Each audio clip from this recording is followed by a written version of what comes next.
first, we have to take care of Chapter 26. So if you would like to open up your PDF to page 128, we're getting so close, we will see Chapter 26. So Chapter 26 takes place in Scout's third grade year. So she has advanced quite a bit since the last time we kind of saw a school scene, and she has definitely matured a bit since her first day of school, which was disastrous.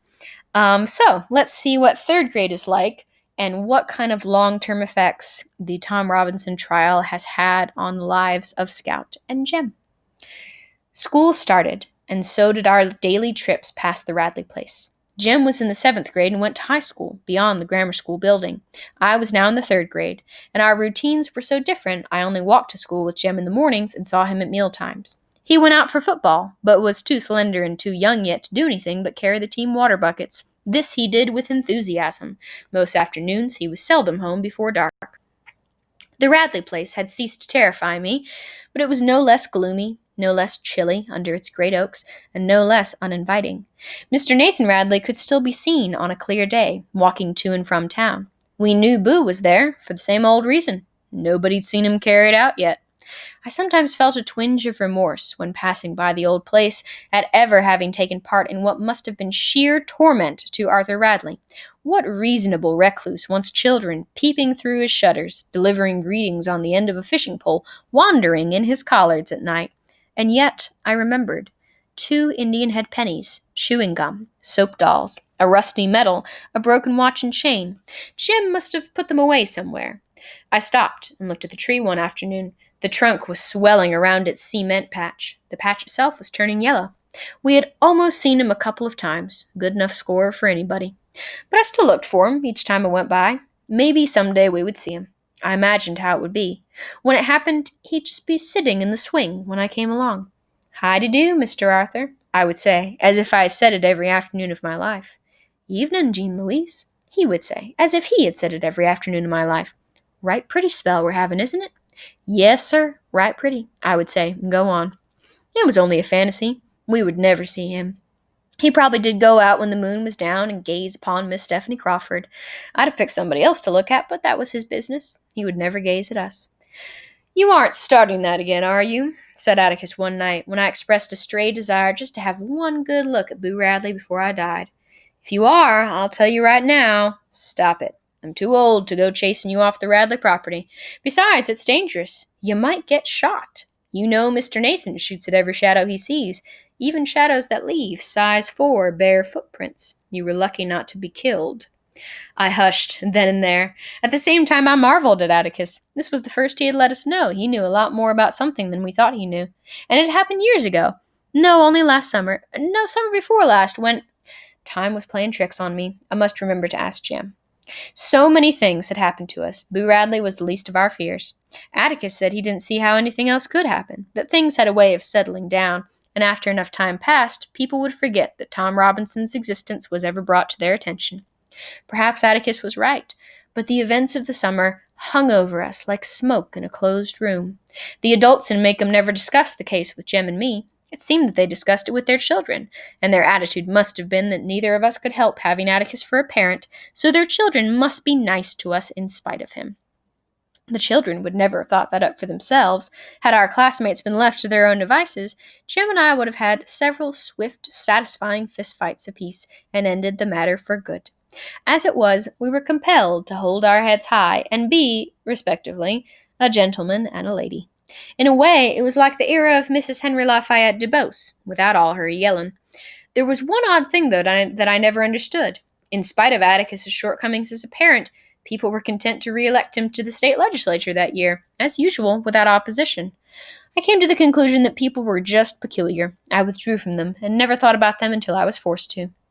I was forced to one day in school. Once a week, we had a current events period. Each child was supposed to clip an item from a newspaper, absorb its contents, and reveal them to the class. This practice allegedly overcame a variety of evils. Standing in front of his fellows encouraged good posture and gave a child poise. Delivering a short talk made him word-conscious. Learning his current events strengthened his memory. Being singled out made him more than ever anxious to return to the group. The idea was profound, but as usual in Macomb, it didn't work very well.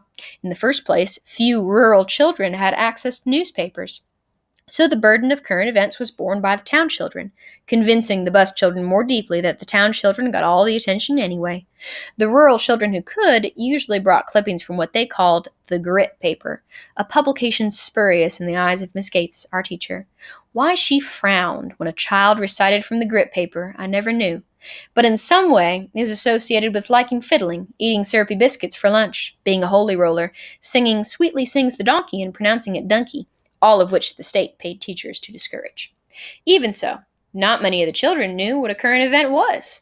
Little Chuck Little, 100 years old in his knowledge of cows and their habits, was halfway through an Uncle Natural story when Miss Gates stopped him. "Charles, that is not a current event, that is an advertisement." Cecil Jacobs knew what one was, though. When his turn came, he went to the front of the room and began, "Old Hitler." "Adolf Hitler, Cecil," said Miss Gates. "One never begins with old anybody." "Yes, ma'am," he said. "Old Adolf Hitler has been persecuting, Cecil?" "No, Miss Gates, it says here—" "Well, anyway, old Adolf Hitler has been after the Jews, and he's putting them in prisons, and he's taking away all their property, and he won't let any of them out of the country, and he's washing all the feeble-minded, and—" "Washing the feeble-minded?" "Yes, ma'am, Miss Gates. I reckon they don't have sense enough to wash themselves. I don't reckon an idiot could keep himself clean. Well, anyway, Hitler started a program to round up all the half-Jews, too, and he wants to register them in case they might want to cause him any trouble. And I think this is a bad thing, and that's my current event." "Very good, Cecil," said Miss Gates. Puffing, Cecil returned to his seat. A hand went up in the back of the room. "How can he do that?" "Who do what?" asked Miss Gates patiently. "I mean, how can Hitler just put a lot of folks in a pen like that? Looks like the government stop him," said the owner of the hand. "Hitler is the government," said Miss Gates, and seizing an opportunity to make education dynamic, she went to the blackboard. She printed "democracy" in large letters. "Democracy," she said. "Does anybody have a definition?" "Us," somebody said. I raised my hand, remembering an old campaign slogan Atticus had once told me about. "What do you think it means, Jean Louise?" "Equal rights for all, special privileges for none," I quoted. "Very good, Jean Louise, very good." Miss Gates smiled. In front of democracy, she printed "We are a." "Now, class, say it all together. We are a democracy." We said it. Then Miss Gates said, "That's the difference between America and Germany. We are a democracy, and Germany is a dictatorship." "Dictatorship," she said. "Over here, we don't believe in persecuting anybody. Persecution comes from people who are prejudiced." "Prejudice," she enunciated carefully. "There are no better people in the world than the Jews, and why Hitler doesn't think so is a mystery to me."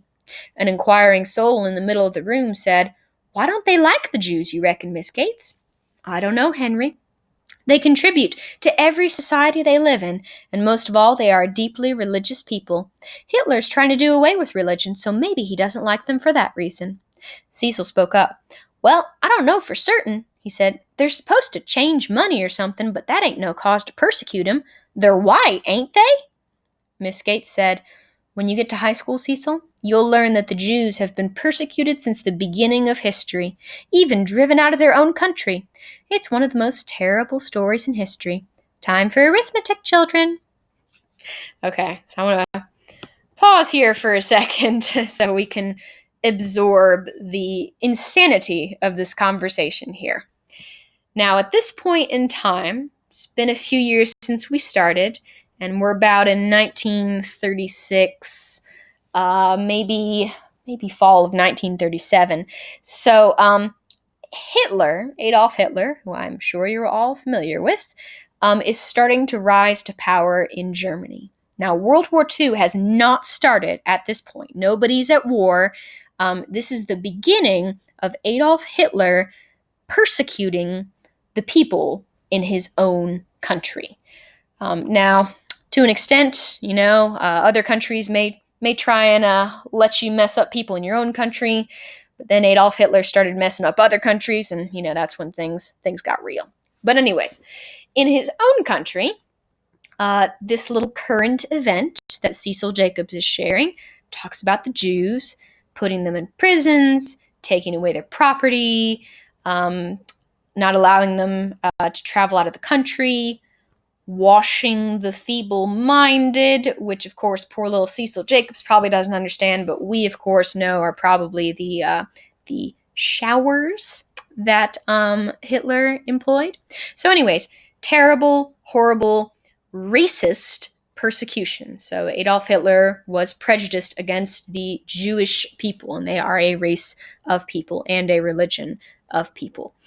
So the really interesting thing happens when Miss Gates tries to explain to the class the difference between a democracy and a dictatorship. And she says, keep in mind our time period and our context, over here, we don't believe in persecuting anybody. Oh, come on. Persecution comes from people who are prejudiced. Yeah. So it's like just that sentence alone, I think, would have been incredible. Oh, yes, over in America, we don't persecute people. Well, you may not be persecuting Jewish people, but really, you don't see any problems over in America at this time? Seriously?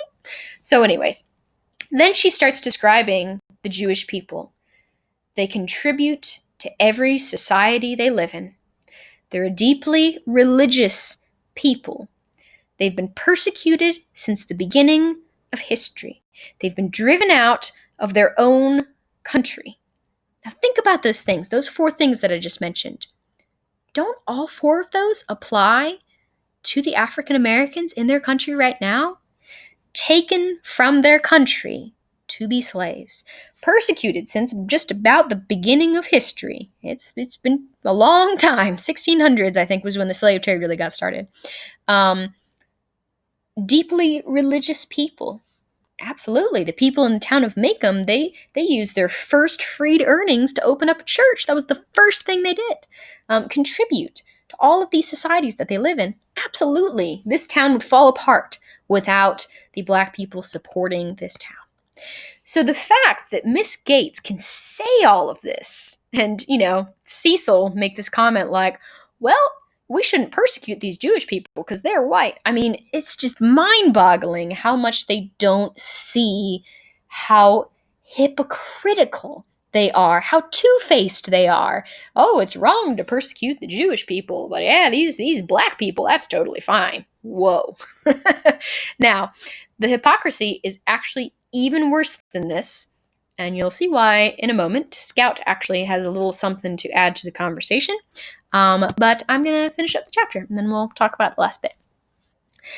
As I had never liked arithmetic, I spent the period looking out the window. The only time I ever saw Atticus scowl was when Elmer Davis would give us the latest on Hitler. Atticus would snap off the radio and say, I asked him once why he was impatient with Hitler, and Atticus said, because he's a maniac.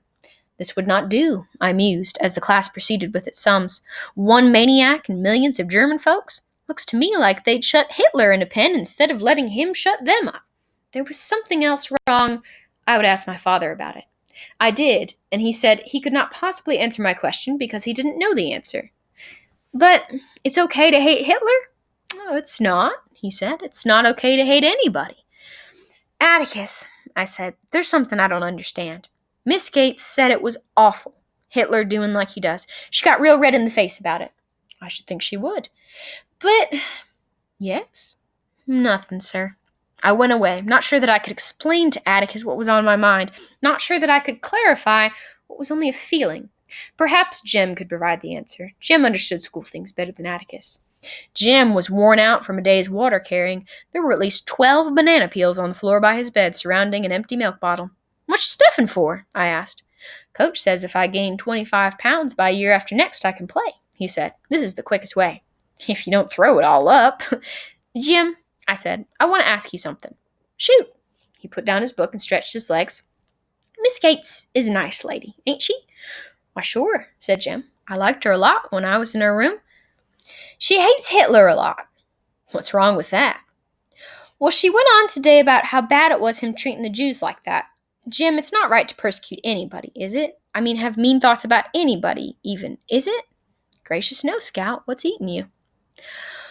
Well, coming out of the courthouse that night, Miss Gates she was going down the steps in front of us. You must have not seen her. She was talking with Miss Stephanie Crawford. I heard her say, "It's time somebody taught 'em a lesson. They were getting way above themselves, and the next thing they think they can do is marry us." Jim, how can you hate Hitler so bad and then turn around and be ugly about folks right at home? Jim was suddenly furious. He leaped off the bed, grabbed me by the collar, and shook me. "I never want to hear about that courthouse again. Ever. Ever. You hear me? You hear me? Don't you ever say one word about it to me again. You hear? Now go on."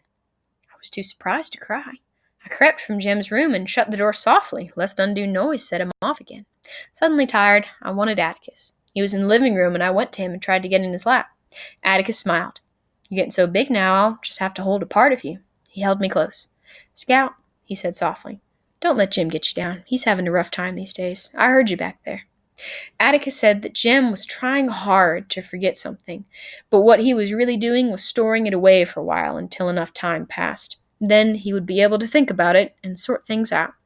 When he was able to think about it, Jim would be himself again. All right, so poor Jim is still so triggered about Tom Robinson's trial. I don't ever want to hear about that courthouse again. He was so traumatized by the injustice of that situation that he just can't even stand to think about it. But it's unfortunate that he's unable to think about it because Scout has a really legitimate question here. So Miss Gates, Scout's third grade teacher, the woman who stood up in front of Scout's class and said, "Persecution is wrong." This woman at Tom Robinson's trial said, "Well, it's time somebody taught them a lesson. They were getting way above themselves." How on earth, this is Scout's question, how on earth can you say that persecution is wrong, that Hitler's prejudice against the Jews is wrong, and then turn right back around yourself and be prejudiced? You know, saying it's time somebody taught them a lesson. I mean, them, she's not just talking about Tom Robinson. This whole black community, they need to be put in their place. They're getting above themselves, thinking they're better than they are. That is a horribly prejudiced thing to say about anyone, let alone an entire race of people. So Miss Gates, even though, maybe she is a real nice lady, she is a terribly prejudiced lady, and she has no idea. She has no idea that she is such a horribly prejudiced person. But Scout gets it. Scout's mighty smart sometimes. Okay, now chapter 27, I'm going to summarize. And chapter 27, we fast forward a little bit to October. Now, in October, one of the main things that we look forward to is Halloween. It's coming up for us, too. So, there are a few things that happen during the course of October, and then we get to Halloween night, which is when things really start going down. So, by the middle of October, Bob Ewell, good old Bob Ewell, gets a job with the WPA, the Works Progress Association, one of the Depression job programs, and loses the job a few days later. He blames Atticus for getting his job, as if Atticus somehow got him fired. Also in the middle of October, Judge Taylor is home alone and hears someone prowling around. When he goes to investigate, he finds his screen door open and sees a shadow creeping away. Wonder who that was. Bob Ewell then begins to follow Helen Robinson to work, keeping his distance, but whispering obscenities at her. Nasty old curse words. Link Dees, Helen's boss, sees Ewell and threatens to have him arrested if he doesn't leave Helen alone. He gives her no further trouble. However, these events worry Aunt Alexandra, who points out that Ewell seems to have a grudge against everyone connected with the case. Halloween is coming up, and the Maycomb ladies have decided that since there was some Halloween mischief the previous years, this year things would be different. There would be a pageant in the school auditorium and other activities and contests for the town's entertainment. Scout is participating in the pageant, and it is decided that she will dress up as a ham. Scout's costume is made from chicken wire and covered with brown cloth. It isn't very comfortable, though. Scout tells us it was hot, it was a close fit.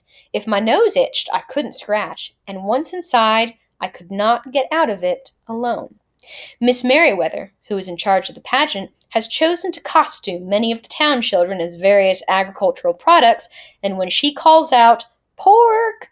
then that is Scout's cue to enter the stage for the pageant. It is decided that Jim will take Scout to and from the pageant, and Scout mentions that this began our longest journey together. Okay, a few things here. So, first bit, Bob Ewell is up to some mischief during the month of October, so it almost seems like maybe he's doing something productive with his life, but he becomes one of the only humans in the history of the Works Progress Association who is fired for laziness. Of course, he somehow blames Atticus for this, can't accept responsibility himself, but whatever. Then, Judge Taylor, who was the one who appointed Atticus to Tom Robinson's case, has a little bit of a break-in incident. The screen on his door is open, slashed open, and there's a shadow creeping away, a rather Bob Ewell-sized shadow. So, maybe Judge Taylor is one of the two to go that Bob Ewell was talking about. But then, Bob Ewell begins harassing Helen Robinson. I mean, this woman, the life that she has been through, her husband was accused of raping another woman. He was sentenced to death by a jury, was killed trying to escape prison. This woman has been through enough. But Bob Ewell follows her, whispering nasty, disgusting things, whispering curse words at her as if she has not been through enough. So thankfully, her boss takes up for her, but it does seem like Bob Ewell may not be quite done. Now, for Halloween this year, there were some tricks in Trick or Treat the previous years. So this year there will be a pageant, like a little school play, and Scout has been cast as a ham. So you'll get to see Scout's costume. I am going to show a movie clip of the Halloween pageant, so you'll see her adorable ham outfit. Though it is cute, it is not very comfy. Made of chicken wire, can't get out of it by herself, so she's going to be adorably uncomfortable for Halloween. Now, the last thing that she says in this chapter, and this is the last sentence of chapter 27, she says that this night, Halloween night, began our longest journey together. Now, if you recall the map of Macomb that I showed you way back in the day, the distance from Scout and Jim's house to the schoolhouse, it's not that far. They walk it every day when they go to and from school. So the fact that Scout tells us this is their longest journey together, that is some serious foreshadowing right there, hinting to us that this journey, even though the physical journey is not very far, something about this night, about Halloween night, is going to make it the longest night of Scout and Jim's little old lives. All right, so that should allow you to finish up the chapter 22 through 27 questions, and you can share those with me and submit those, and that will be the second to last set of questions for the book. And we will continue with chapters 28 through 31 tomorrow.